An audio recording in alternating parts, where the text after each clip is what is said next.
that when students or just people have more of these, they have long-term health impacts. They also have really frequent, like Erica said, opportunities where things that seem like they're not a big deal are really triggering their brain to think they need to be safe. What we've also learned, though, since those original 10 ACEs, is that there are many, many, many more things that can potentially cause ongoing stress or trauma for people, right? So one of them is the roots here, adverse community experiences. So those are things like discrimination, right? That can absolutely cause a stress or trauma experience for a person. We also have atrocious cultural experiences. So forced family separation is one of them, segregation. There are a lot of things that we know culturally can be really, really hard and impactful for people. So those are some additional ways that, again, depending on the person, could cause trauma. And then at the very top, we have what are called adverse climate experiences, perhaps a wildfire or a flood, or in this case, we also have COVID-19. So when we think about trauma, there are a lot of things that could potentially cause trauma in a person. And in 2019, the CDC already said that 2/3 of students in the US had experienced several of just those first 10 ACEs. So we don't give you all of this context to say, oh my gosh, all of our kids are so traumatized. What we're saying is that a lot of things are going on. Mm-hmm. And there are a lot of ways that people are going to be impacted. Whether that causes trauma or not isn't our job to figure out. When we look at this and we see how many different ways people can have ongoing stress or trauma, what we want to do is just apply trauma-informed approaches and practices consistently. We don't need to be a detective and figure out like what happened to you. Typically that's not going to be helpful. We just want to learn these, again, really supportive practices that will work for all of our students. And so with that, just want to share this one other visual, and this is a little trauma iceberg. At the top, you'll see things that might look familiar to behaviors you've seen in schools, right? So we have kids who are just non-compliant, like I'm not gonna do that. Being really angry, maybe lashing out and hurting others, running away. Those are really typical experiences for people who are feeling really stressed out, right? We know our brain does that. But what we know is that it's actually the stuff that's going on underneath that's causing that to happen. It doesn't mean we want to say it's okay for kids to hit other people. It means we want to teach them different ways to manage the stress that they feel, real or perceived. So that's what we're really going to work on today is how do we give different coping strategies to our students. Okay, we are going to give you just a moment now to think about all of those things. Brains, trauma, how students are coping. Turn and talk to someone at your table or just take a moment of quiet process time. And we're going to come back together in just a minute. But and while you are chatting about that and what we've gone over so far, we're going to hand out an organizer that you can use as we talk about our strategies and in our session after our break. So Erica's going to hand those out while you take just a moment to talk and check in about what we've gone over so far. I'm just thrilled to be with this group of people who's so thoughtful, and thanks for having that conversation. We're going to keep moving us along, but as you saw, we passed out a graphic organizer to your table, and we are on the side, the content you're going to receive right now is the side that says proactive strategies, so it has one big box. And you're going to see a couple of strategies at the top. This is just if it's helpful for you to use to take notes. If you're a computer note taker, by all means do that. We just have found that it's sometimes helpful to see the strategies and to take notes on a paper. So those are some of the strategies we're going to be going over. If you need an extra one, or if you need one, just raise your hand because we have a couple of extra. Yes, that's him. Great. All right. So we have three big big ideas that we're going to be going over with a bunch of specific strategies in each. Our big ideas today are, yes, I thought there was a lady in the corner, relationship building, safe and predictable environments, and then teaching regulation and alternative behaviors. So we're starting with relationship building, and this is the thing that bilingual paraeducators are so good at, right? You are often the people in schools that the kids are like, that's my person, I'm so happy to see you today, right? Because we work so hard at building relationships with kids. Why this is trauma-informed is because it helps us work on showing that empathy, positive reinforcement, and providing consistent support to students. Okay? We know that this is crucial for students' social and emotional and academic growth. When they have a person at school that they care about a lot and that cares about them, they are more likely to want to come back, to feel safe and supported, and to make that academic growth. But we have some specific strategies on how we can do that. Because sometimes it's hard to say, build a relationship. And sometimes there are some kids who need a little extra support. So our first strategy is to use students' names as much as possible when you're interacting with them.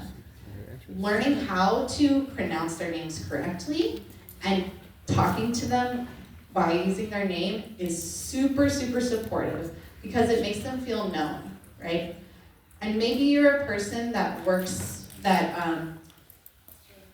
facilitates recess.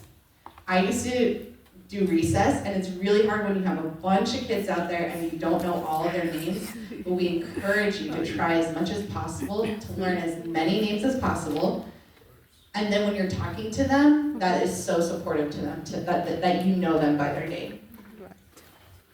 Just ask is another strategy. This strategy we recommend because we are often in conversations about how to support students. And sometimes as adults, we come up with how to support them without actually asking them. So we really recommend, let's say you're in a small group with students and you're wondering, how can I get their attention better? Or how can I get them to work for something that's gonna be motivating to them? Just ask. We recommend just asking all the time. Hey, what would you rather have? A minute of time to draw on your paper or a minute of time to talk to the person next to you? Just ask. So this is a strategy that we use. We also always recommend showing interest in their interests, even if it's something that you're not really interested in, fake it, right? We talk a lot about this. Tracy and I have both worked with kids who love Pokemon, and we have no interest in Pokemon. But you wouldn't know it because I'm gonna act interested in Pokemon if you're interested in it, right? Getting them engaged in that way is so helpful. And our last tip on here, which is on your graphic organizer, one of the strategies is 2 by 10. We call it a 2 by 10.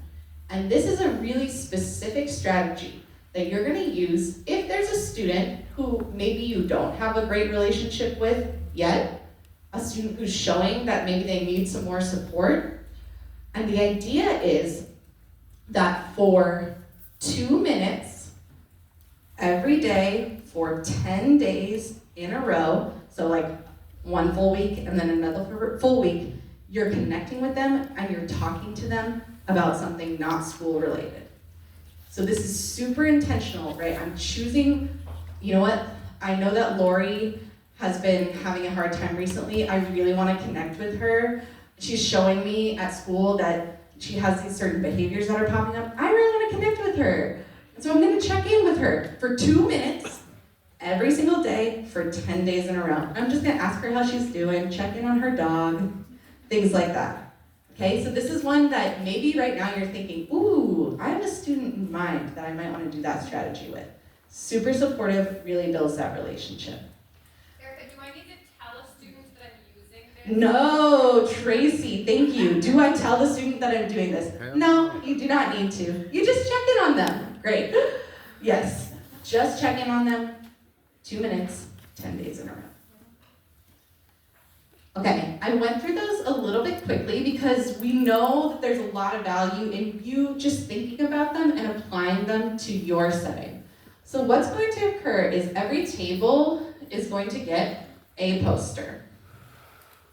And on your poster, what we would like you to do is choose one strategy that we just talked about. So it could be knowing students by name, just asking them, 2 by 10, just one of those strategies. You're gonna write that strategy on your poster, and then everybody in your group is going to think about how you would use that strategy in the role that you're in. So maybe you work at a middle school and you're like, I'm gonna try to learn 5 more kids' names, so when they're passing, I can talk to them in the hallway. Maybe you work in an elementary school and you're like, I'm gonna choose one student that I'm gonna do 2 by 10 with in my role. Okay. On your poster, you can draw pictures. You can write in any language that's supportive to you. You can use symbols.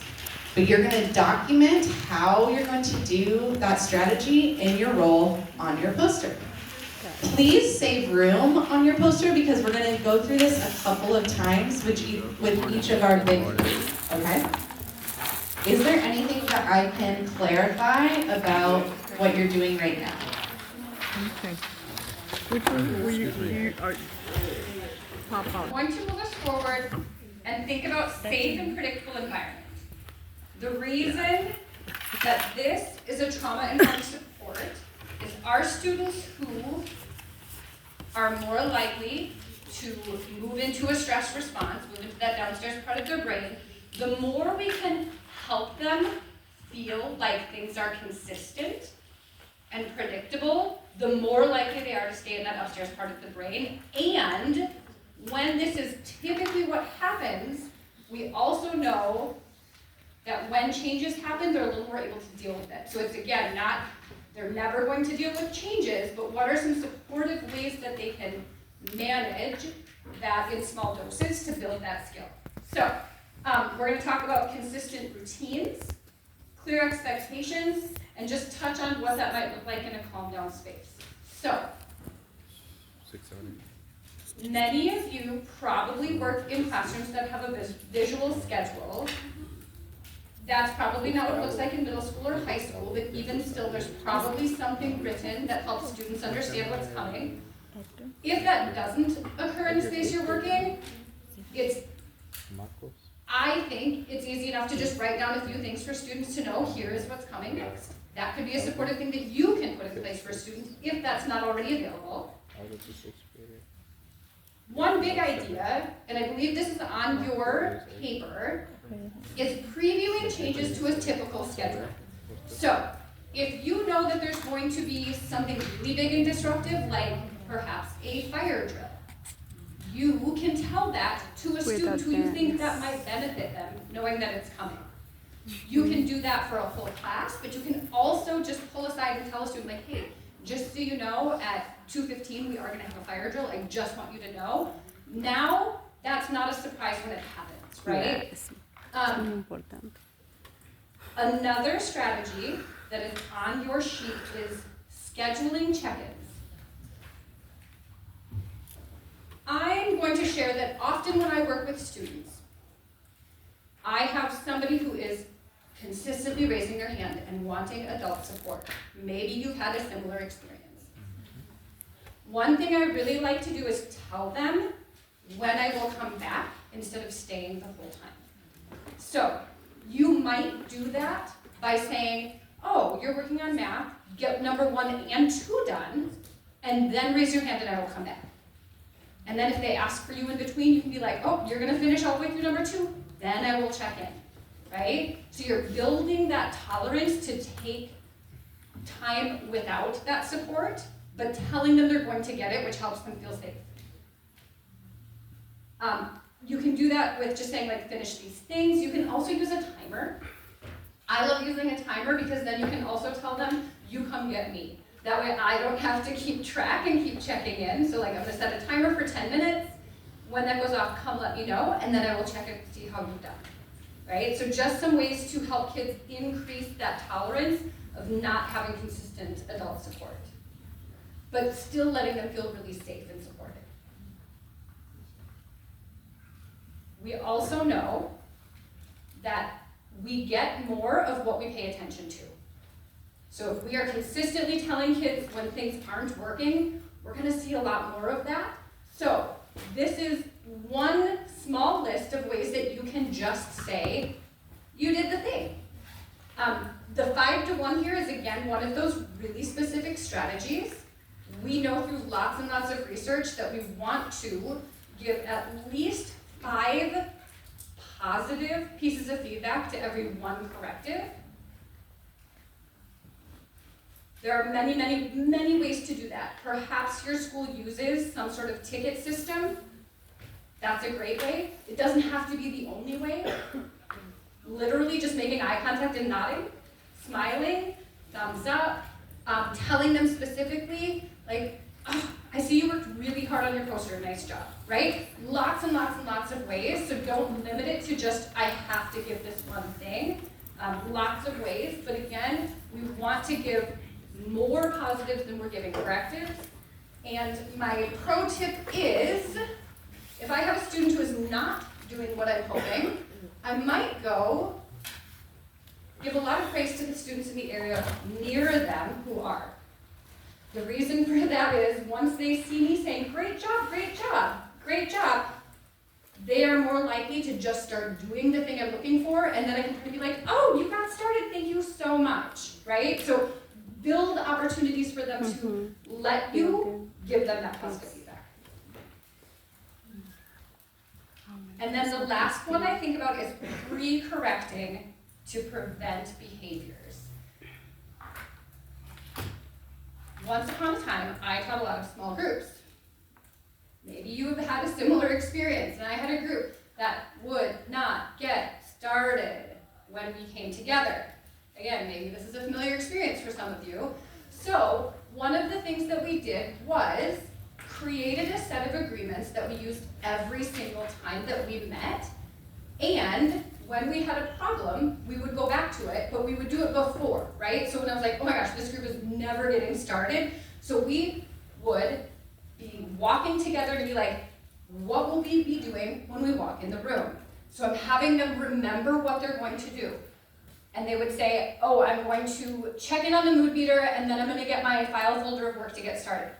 Okay, but if that's feeling hard, what could you do? How could you get help? So I'm going to have that established routine that they know. I'm going to be really clear that this is what happens in that particular group of students. It was come in, check in, get your work and get started, and then I will give you a snack. So they were pretty motivated to get there. But I was always really clear about what I wanted them to do, and then we practiced it. So before I made that a consistent expectation, we practiced, and reinforced that that was the right thing. And then, again, every day, before we got to the room, we went through, what will you do? What will that look like? What will you do if that's feeling hard? So we're preventing, hopefully, some of those behaviors before they happen. And then we tell them they did it right, because we want them to know. Why was there a picture of a bus on that? Oh, thanks, Erica. Picture of a bus.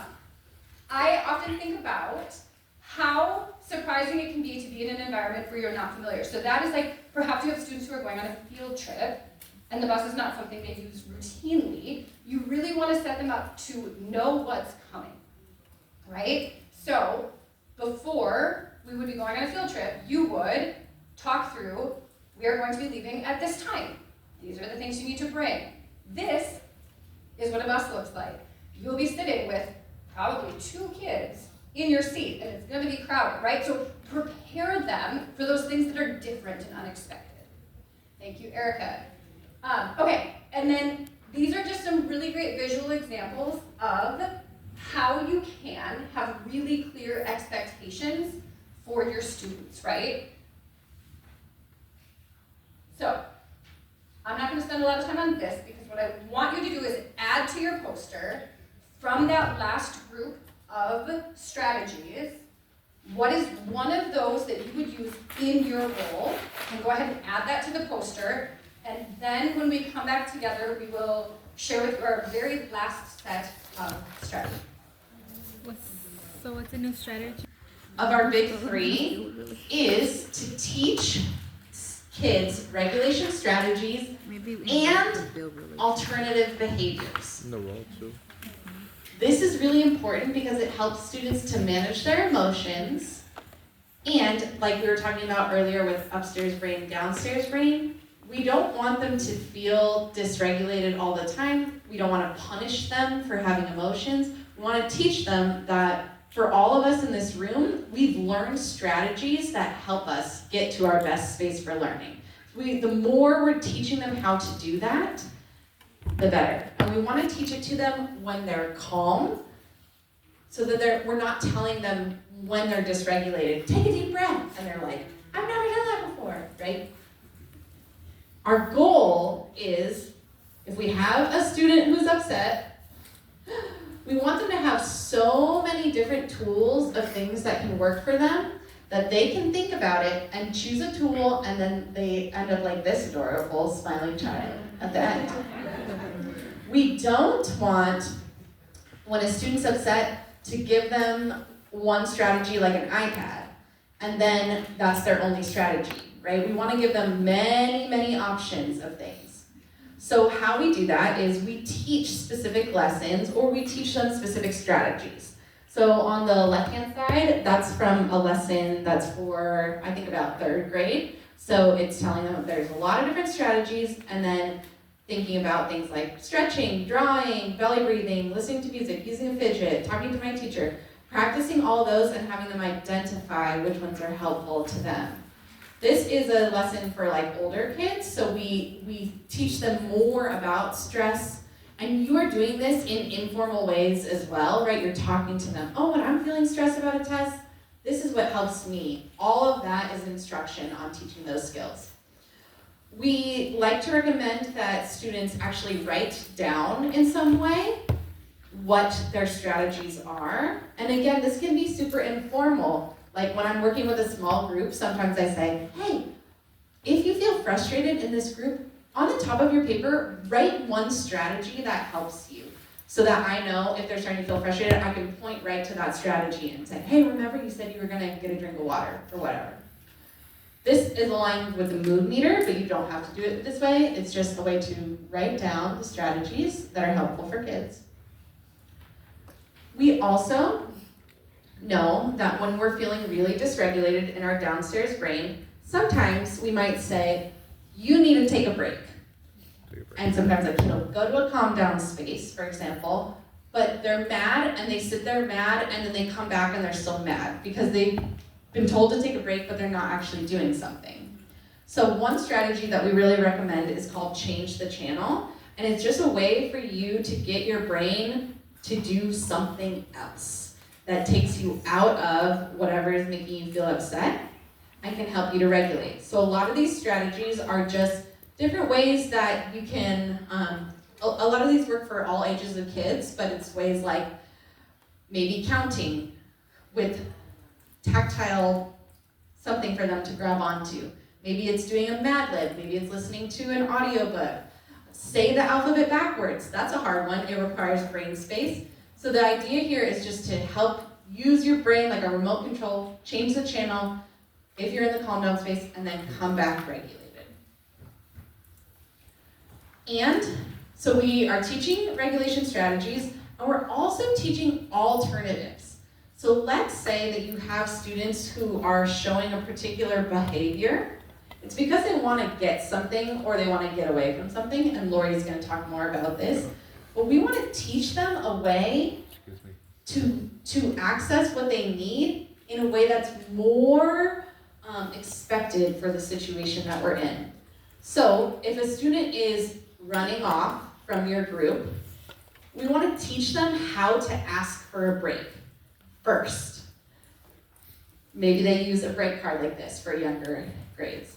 If you're working with high school students and they're talking, they want peer attention, we're gonna work in a way to get them that peer attention by saying, hey, if we finish all these problems, then you're gonna get a chance to chat with your friend, right? We're teaching other ways of getting at the same thing. More to come after our break with Lori. And Tracy's gonna wrap us up. Okay, so we want to make sure you get plenty of a break time, but just to bring this all back together, we know all humans have had the real potential of experiencing stress and trauma. It is not just our students, right? And what we are thinking about is putting in those protective factors, building resiliency, because resiliency is the antidote to trauma. Everybody can build and grow their resiliency, us and our students. So we really just want to think about those supportive relationships. That is the number one supportive practice for students who have experienced trauma. Having supportive adults in your life, absolutely going to be helpful. And these are a few others that we just talk about all the time, and I know you all do so well. Cultural affirmation in the environment. We love connecting before correcting. So if I have to say, you absolutely can't be on your computer, this is an example. But if I were like, oh, I really like this picture, and then you're gonna say something like, okay, and then please remember to put your computer away, right? I'm gonna do one quick thing before I give that correction, because it's so much easier to hear it when I've done that. And then again, we're gonna teach those skills, and remember, everything we're doing and everything we've talked about is beneficial for all of our students. We don't need to know about specific traumas. That's it. We would love for you, when you feel like your poster is complete, if you would like to take time and add more, feel free. But if you are done at this point and you just want to hang it up, we would love to see them hung up, and at some point today during a break, if you want to see what other groups have done and just get some more ideas, that would be amazing. And that's it. So putting up posters, taking a look at those, that is our intentional close, and want you to know that right now you're going to have a break, and we will come back at